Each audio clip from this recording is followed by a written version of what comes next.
Hey everyone, welcome back to the channel.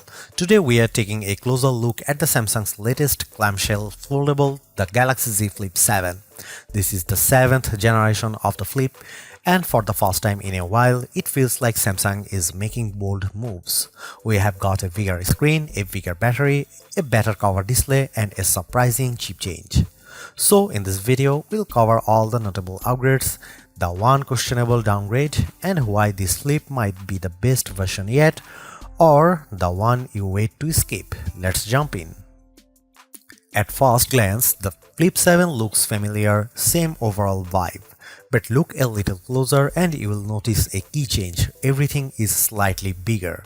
Now, that might sound like a step back for a Flip. After all, this line has been popular because of how compact the pocketable it is. But hang on, it might be a smart trade-off. Samsung is essentially saying, let's give people a full flagship experience in a foldable body, and the new design does exactly that. Let's talk screen. The inner display has gone from 6.7 inches to 6.9 inches diagonally. It's subtle on paper, but in the hand it makes a big difference.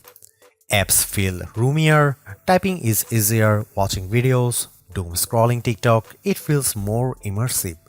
This also means the aspect ratio has shifted just a bit, so it feels slightly taller, which again helps when you are multitasking or browsing. And of course, it's still 120Hz AMOLED, bright, sharp and vibrant. Samsung continues to lead the pack when it comes to foldable displays. Here is my favorite part, the cover display is now a full-on screen. It's 4.1 inches, now stretching corner to corner, similar to what Motorola did with the Razr Plus. Those camera rings, they are now cutouts through the screen, giving you full use of the display around them.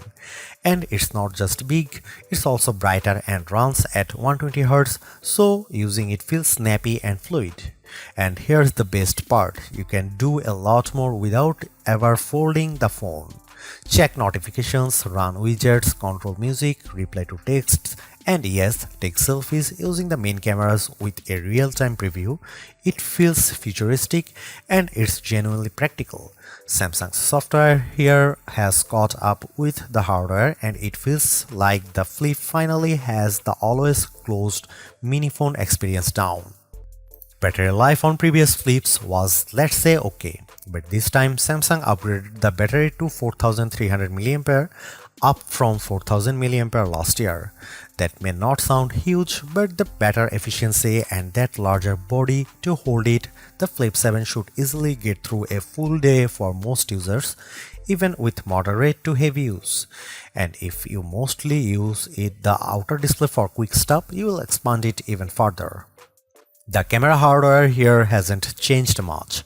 12 megapixel main sensor, 12 megapixel ultra wide, inner 10 megapixel selfie camera. Nothing groundbreaking here, but still very capable. What's cool is how the experience improves thanks to the new outer display. You can now fully frame selfies using the rear cameras, which are always better than the front-facing ones. That makes this one of the best selfie phones out there, especially for content creators. And Samsung's post-processing has gotten better this year. Colors, dynamic range, sharpness, all nicely balanced. So where does the Flip 7 stand? If you are coming from Flip 5 or 6, the main differences are bigger screen, way more usable cover display, bigger battery, slightly better efficiency. If you have never tried a foldable, this is easily the best Flip Samsung has made and probably the most practical foldable for mainstream users. It gives you flagship power, flexible design and real everyday usability without feeling like a science project. That said, if you want the absolute best performance and cameras, the Fold 7 is still king.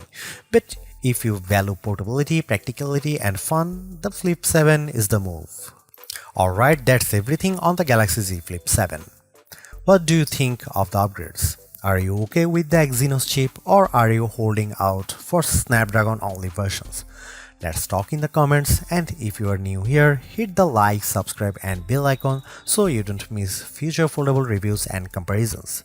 Thanks so much for watching and I'll catch you in the next one.